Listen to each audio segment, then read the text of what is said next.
네, 오늘은 성령 강림 주일입니다.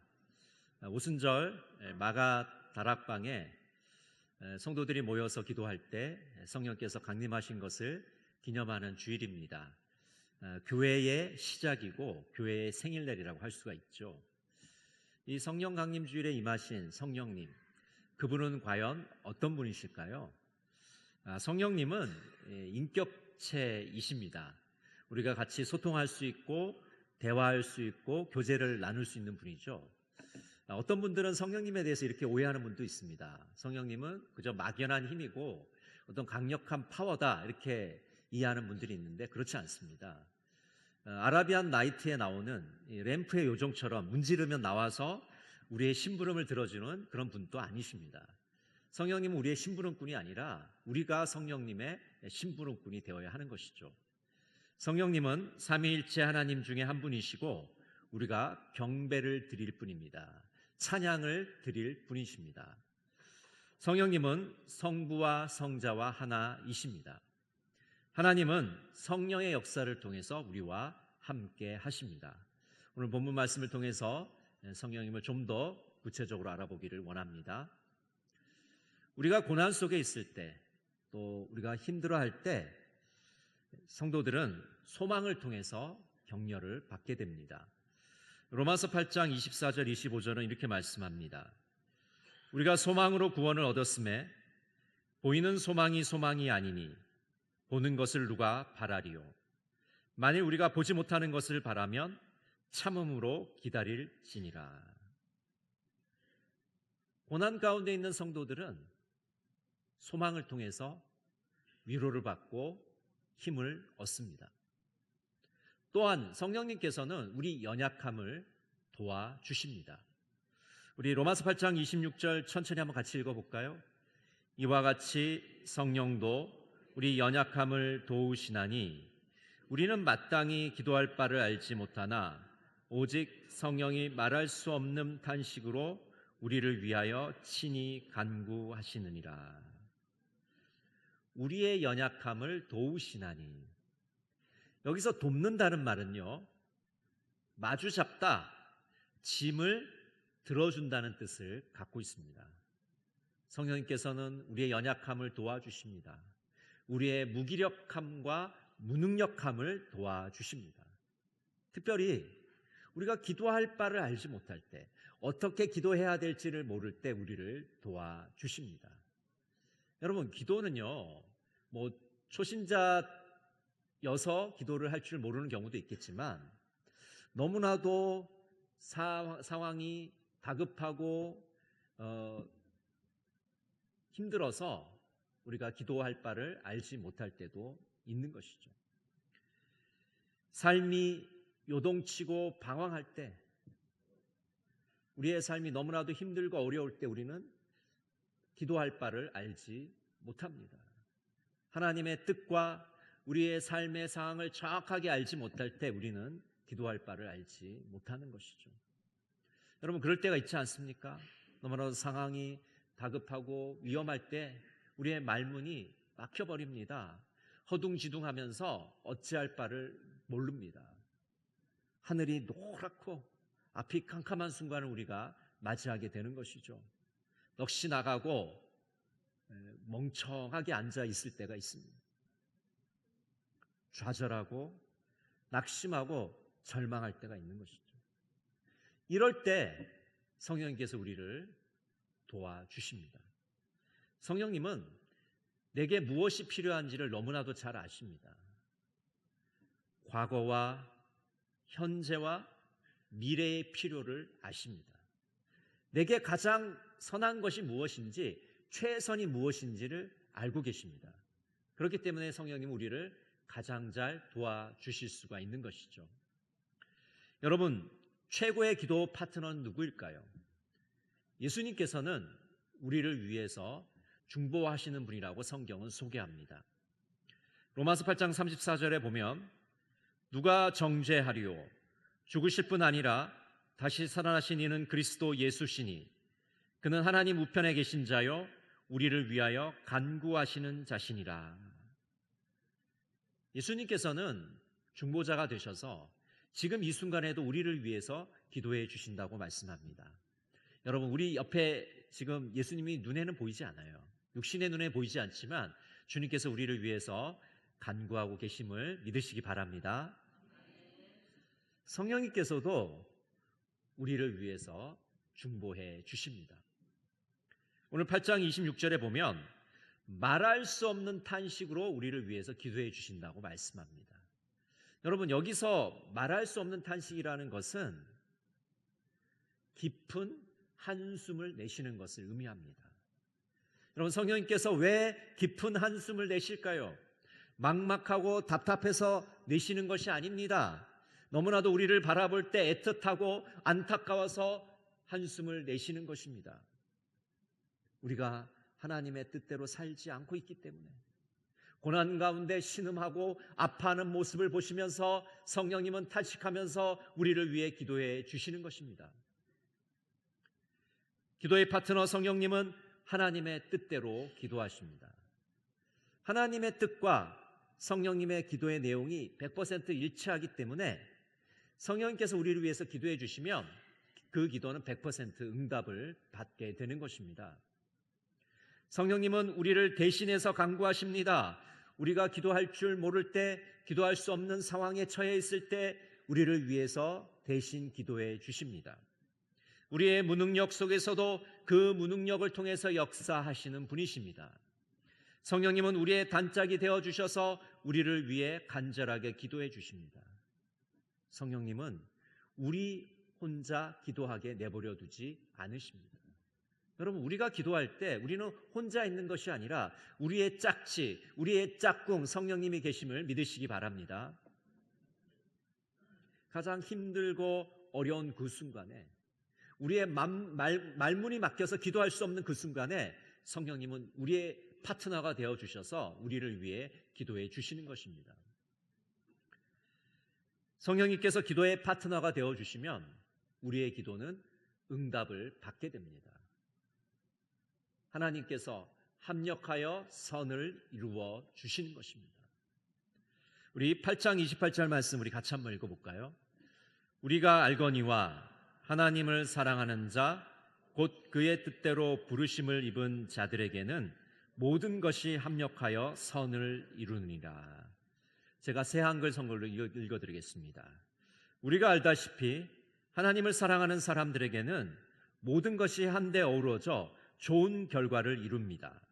곧 하나님이 미리 정해두신 계획대로 부르심을 받은 사람들에게는요. 하나님의 부르심을 받은 사람들, 하나님을 사랑하는 사람들에게 하나님은 합력하여 선을 이루게 하십니다. 좋은 결과를 이루도록 하십니다. 합력하여 선을 이룬다는 것은 공상이 아닙니다. 아유, 될 대로 되겠지 이렇게 생각하는 게 아닙니다. 무조건 낙천주의식으로 생각하는 것도 아닙니다.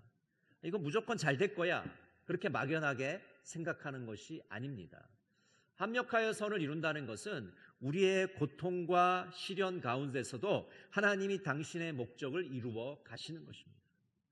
선한 목적을 위해서 하나님께서 모든 상황 가운데서 열심히 일하시는 겁니다. 결국 모든 상황이 장기적으로 우리에게 유익하도록 우리를 이끌어 가시는 겁니다. 이런 하나님의 모습을 우리는 어려운 말로 하나님의 섭리라고 부르는 것이죠. 하나님의 섭리는 두 가지 특징을 가지고 있습니다. 그것은 하나님의 보존과 하나님의 통치를 의미합니다. 하나님의 보존이라는 것은 하나님께서 만드신 이 세상을 단단히 붙잡고 계시다는 겁니다. 이 세상을 유지시켜 나가는 것입니다. 하나님의 통치는 하나님의 목적을 위해서 사건들을 인도하시고 지도하시는 것입니다. 그래서 우리는 성령님을 의지해서 기도할 때 우리는 하나님께 응답을 받게 되고 합력하여 선을 이루는 것을 체험하게 되는 것입니다. 하나님의 섭리로 인해서 우리는 하나님께서 우리 인생을 붙들고 계시고 하나님의 목적을 이루어 가심을 우리는 체험하게 되는 것입니다. 2차 세계대전 이후에 유대인들이 6월절이 되면 부르는 노래가 있습니다. 이 노래의 이름은 아니 마민이라는 노래입니다. 악독한 나치의 수용소에서 만들어진 노래입니다. 노래 가사는 이렇습니다. 나는 믿는다. 나의 메시아가 나를 돕기 위해서 반드시 나를 찾아오리라는 사실을. 그리고 사람들은 이 가로 안에 있는 노래를 덧붙여서 불렀습니다. 그런데 때때로 그 메시아는 너무 늦게 오신다. 여러분, 왜 메시아가 때때로 너무 늦게 오신다는 이 가로 안에 노래를 덧붙여서 불렀을까요? 조금 전까지 내 옆에 있던 동료가 가스실로 들어가는 모습을 보면서 이들은 슬픈 노래를 덧붙였던 것입니다. 이들 중에 젊은 외과 의사가 한 명 있었습니다. 이 사람은 마지막 이 가로 속에 있는 노래는 부르지 않았습니다. 그는 땅에 떨어진 유리 파편을 가지고 늘 아침마다 면도를 했습니다. 이게 제대로 된 면도기가 아니니까 면도를 할 때마다 이게 피가 막 나오는 것이죠. 삶의 의지를 불태웠습니다. 하나님의 섭리를 기대했습니다. 나치가 와서 한 사람씩 한 사람씩 가스실로 데리고 들어갔습니다. 그러나 그는 2차 세계대전이 끝나는 날까지 살아남게 됩니다. 생존한 그는 이렇게 노래를 고쳐 불렀습니다. 나는 믿는다. 나의 메시아가 반드시 찾아와 나를 도우리라는 사실을. 그런데 사람들은 너무 서두른다. 사람들은 너무 서둘러 믿음을 포기한다. 여러분, 나치 수용소에서 부른 노래와 이 젊은 의사가 고쳐 부른 노래는 어떤 차이점이 있습니까? 이 젊은 의사는 믿음을 포기하지 않았습니다. 쉽게 죽음을 받아들이지 않았습니다.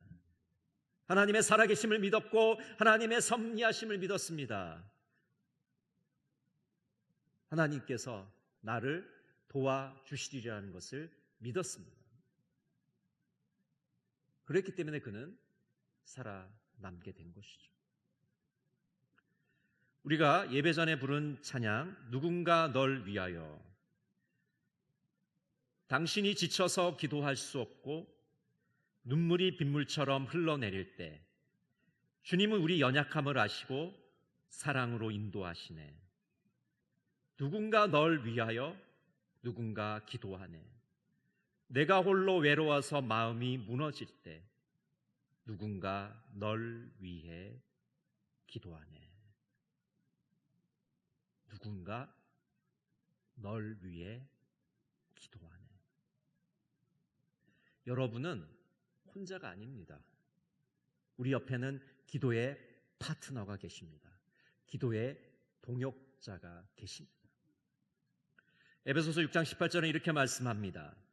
모든 기도와 간구를 하되 항상 성령 안에서 기도하고 이를 위하여 깨어 구하기를 항상 힘쓰며 여러 성도를 위하여 구하라. 영원한 기도의 파트너 대신 성령님 안에서 기도하라고 말씀합니다. 성령님을 의지하고 성령님을 붙들라고 말씀하고 있는 것이죠. 기독교 역사에서 보면 모라비안 형제회, 모라비안 교도들이 등장합니다. 이 모라비안 교도들은 1722년 카톨릭의 탄압을 피해서 진젠도르프 백작의 영지로 들어가게 됩니다. 그것은 헤른후트라는 곳인데 이 헤른후트에 모라비안 공동체를 세우게 됩니다. 이 모라비안 공동체는 유럽 전역으로 흩어져서 많은 사람들에게 영향을 미치게 되는데 특별히 감리교가 창설하는 데 큰 도움을 주게 됩니다. 모라비안 공동체는 특별한 특징이 있었어요. 그들은 24시간 릴레이 기도를 하는 사람들이었습니다. 몇 시간 기도한다고요? 24시간 기도하는 겁니다. 하루 온종일 기도하는 거예요. 계속해서 한 사람은 기도하는 건 아니겠죠. 계속해서 이제 연속적으로 사람을 바꿔가면서 릴레이 기도를 자그마치 100년 동안 했습니다. 네, 한 분 또 놀라는 분이 없네요. 100년 아무것도 아니지. 그런 100년 동안 이 기도 체인이라는 것을 했습니다. 이 기도 체인을 통해서 어마어마한 일들이 일어나요. 유럽의 선교사들이 파송을 받게 되고 전 세계로 나가서 복음을 전하는 일들이 일어나게 됩니다. 모라비안 교도들의 이 기도 체인을 통해서 일어난 일입니다. 박 집사님이란 분이 계십니다.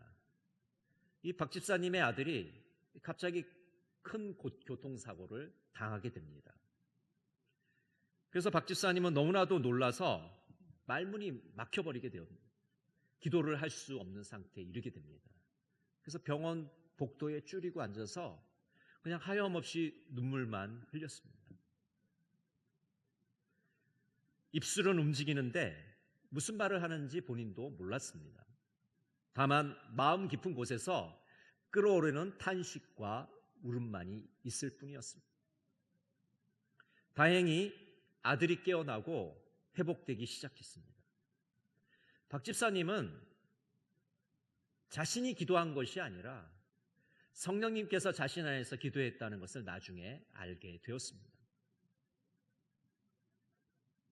여러분, 그렇습니다. 우리가 가장 힘들고 연약한 그 순간에 성령님께서는 우리를 위해서 기도해 주십니다. 말할 수 없는 탄식으로 우리를 위해 간구해 주십니다. 여러분, 기도의 파트너이신 성령님을 의지하시기 바랍니다. 우리의 기도의 단짝이신 성령님과 함께 호흡을 맞추어 나가시길 바랍니다. 이번 한 주간 우리의 기도의 파트너이신 성령님과 함께 동행하시는 복된 한 주간 되시기를 간절히 바랍니다. 기도하겠습니다. 사랑의 하나님, 너무 힘들어서 어떻게 기도할지 모를 때 대신 기도해 주셔서 감사드립니다. 합력하여 선을 이루시는 성령님의 역사를 기대하며 기도의 파트너 성령님을 늘 의지하게 하여 주시옵소서. 예수님의 이름으로 기도드립니다. 아멘.